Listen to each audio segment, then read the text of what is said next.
안녕하십니까, 모모코입니다. 시즌3가 시작된 지 어느덧 한 달이 지났습니다. 시즌3와 함께 도입된 아크 패시브 시스템으로 인해 세팅과 관련하여 변경점들이 많이 생겼습니다. 아무래도 기술 스카의 아크 패시브에 대한 구체적인 정리가 필요한 시점이지 않을까 싶습니다. 이와 더불어 아크 패시브 이전 레벨대 가이드의 최신화도 필요한 것 같아 1660 전까지의 가이드도 함께 넣어보았습니다. 1부는 아크 패시브 세팅 전 가이드, 2부는 아크 패시브 세팅 후 가이드가 되겠습니다. 먼저 스탯과 각인, 장비입니다. 스탯은 극치명 신속 고정입니다. 치신 목걸이, 나머지 악세 전부 치명으로 맞춰주시면 되겠습니다. 각인은 원한, 예리한 둔기, 돌격대장, 질량 증가, 아르데타인의 기술, 그리고 아드레날린 1을 챙겨줍니다. 장비는 구원과 환각을 스위칭하며 입습니다. 파티 내에 치명타 적중률 시너지가 없다면 환각 셋이 강하고 치적 시너지가 2명 이상 있다면 구원 셋이 강합니다. 한 명일 경우에는 두 세팅의 기대값이 비슷하니 취향껏 택하시면 되겠습니다. 환각셋은 가끔 기동 타격이 비는 순간 공속 페널티가 있을 수 있고, 구원셋은 HP가 30% 미만으로 떨어질 때 스택을 다시 쌓아야 하는 페널티가 있습니다. 다음은 스킬트리입니다. 아크 패시브 전의 스킬트리는 다양한 편입니다. 스킬 종류의 개수에 따라 332, 341, 431 등이 있는데요. 각각 장단점이 있고 딜 편차가 크지 않습니다. 그 중에서도 가장 추천드리는 스킬트리는 332와 341입니다. 고점이 높으며 많은 사람들이 사용하는 트리입니다. 어느 정도 숙련된다면 그만큼 좋은 퍼포먼스를 보여줍니다. 사이클은 다음과 같습니다.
간단하게 설명하자면 기동 타격으로 버프를 챙기고 주력기를 넣어주는 메커니즘입니다. 드론 스킬은 가능하다면 일반 스킬과 연계하여 두 스킬을 동시에 넣어줍시다.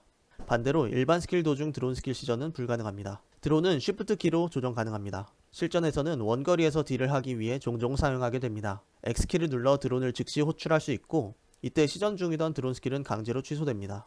합작 스킬 시전 시에도 드론은 강제로 호출되니 드론 스킬 사용 중에는 주의해주세요. 만일 요 스킬 트리들이 너무 불편하거나 로아가 아예 처음이시라면 431 트리로 시작하시는 걸 추천드립니다. 모든 스킬 트리에서 공통적으로 단제와 심판룬이 한 개씩은 꼭 필요하니 내실이나 영지 상인에게서 구해주세요. 무료로 제공되는 7레벨 보석으로도 사이클은 원활히 굴러갑니다. 특정 레벨의 보석이 요구되거나 하진 않습니다. 따라서 홍연 보석의 경우에는 어느 하나를 높게 주기보다 고르게 같이 올려주는 편이 좋습니다. 멸화 보석의 경우 에버와 배드의 딜 지분이 높으니 이 두 개를 우선으로 올려주시면 되겠습니다. 나머지의 딜 지분은 비슷하니 고르게 올려줍시다. 엘릭서. 메인 특업은 회심을 사용합니다. 치적 시너지나 팔찌에 따라 조금씩 차이는 있지만 기술스카는 자체 치적을 높게 챙겨 회심의 효율이 달인보다 좋습니다.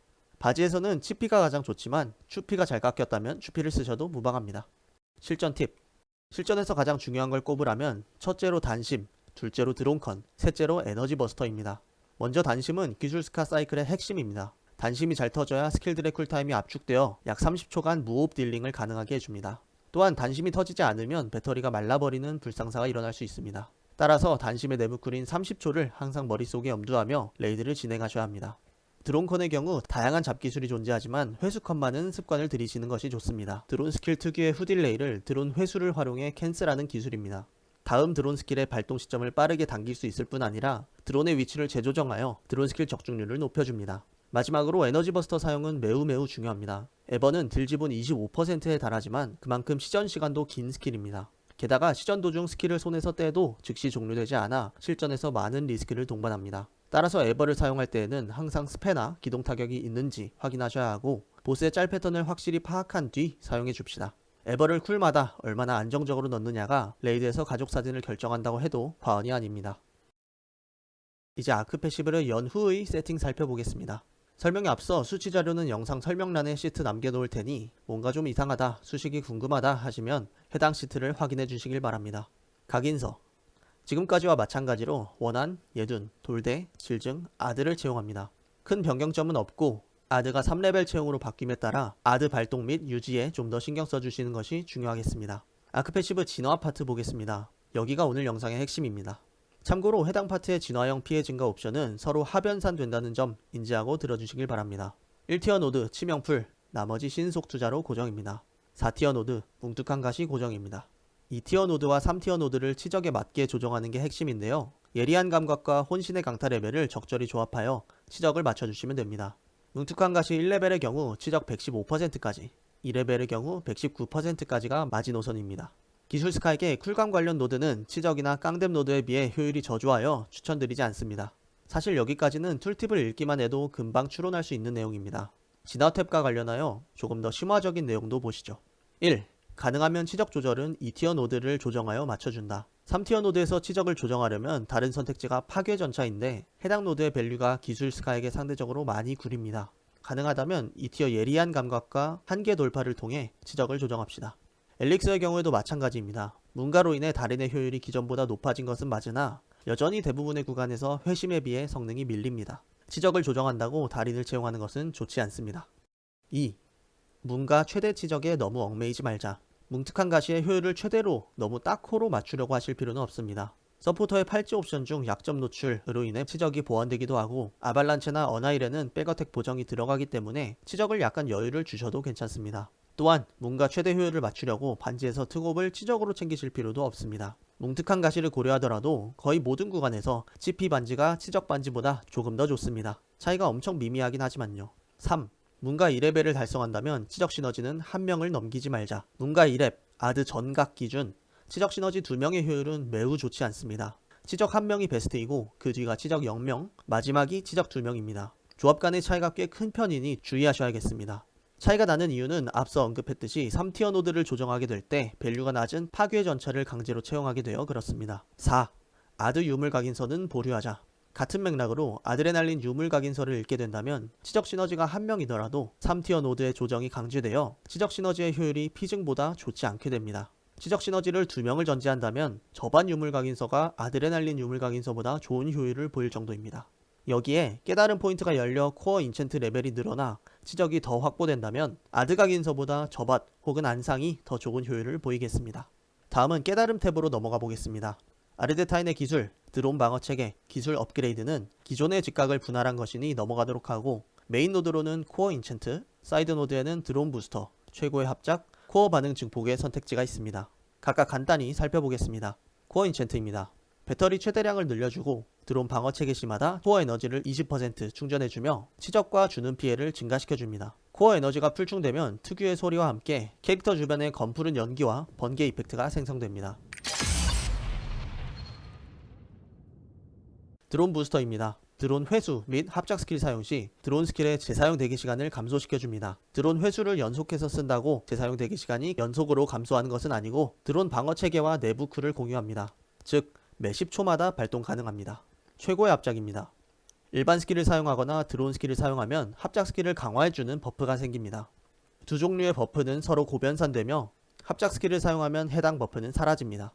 코어 반응 증폭입니다. 싱크 스킬을 강화해주는 유산 쪽 사이드 노드이지만 합작 스킬의 데미지 증가도 붙어있어 활용 가능합니다.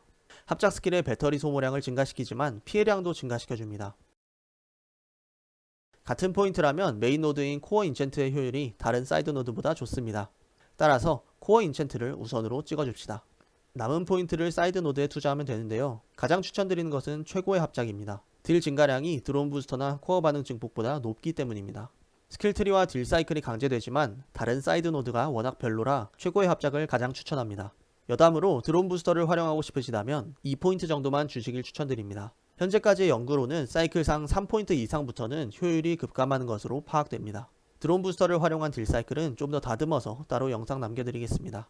허수아비에서 DPS 자체는 최고의 합작과 비슷하지만 실전성을 고려하면 밸류가 다소 낮다 정도로 말씀드리겠습니다. 네, 이렇게 기술스카의 아크 패시브 세팅을 함께 살펴보았습니다. 정리한다면 각인은 전설 각인서 기준으로 원한 예둔 돌대 질증 아드를 챙깁니다.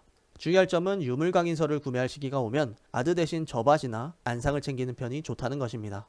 진화 탭에서는 뭉툭한 가시의 치적 상한에 맞추어 2티어와 3티어 노드를 조정합니다. 치적 시너지에 따른 프리셋을 설정해 두시길 권장드립니다. 깨달음 탭은 메인 노드를 모두 우선으로 찍고 남은 포인트는 최고의 합작에 투자하시면 되겠습니다. 기술 스카를 아크 패시브 진화 탭을 잘 받은 편으로 많이들 알고 계신데 보셨다시피 자세히 따져보면 그렇지가 않습니다. 문가 수저라고는 하나 오히려 치적이 너무 넘쳐서 아드 유각을 아예 쓰지도 못할 정도이고 치적 시너지에 따라 손해를 보는 구간이 많습니다. 문가 수저라기엔 너도나도 2티어와 3티어에서 예감과 혼강을 사용해서 문가를 채용 가능합니다. 오히려 기술 스카는 2, 3티어 노드에서 예감과 혼강의 효율이 낮은데 이를 대체할 노드들의 효율은 더 낮습니다. 아크 패시브를 여는 초창기에는 효율이 좀 나와도 조금만 지나면 다른 직업들에 비해 현저히 낮은 효율을 보이는 구조입니다. 그렇다고 깨달음 노드를 잘 받은 편도 아닙니다. 그래도 뭐 어쩌겠습니까? 열심히 몸 비틀어 봐야죠. 영상이 너무 길어져 아크 패시브 세팅에 관한 더 디테일한 이야기는 다음 영상에서 다뤄보도록 하겠습니다. 진화 포인트별로 최적의 세팅 값에 대한 심화적인 내용입니다. 기술 스카 여러분, 파이팅입니다.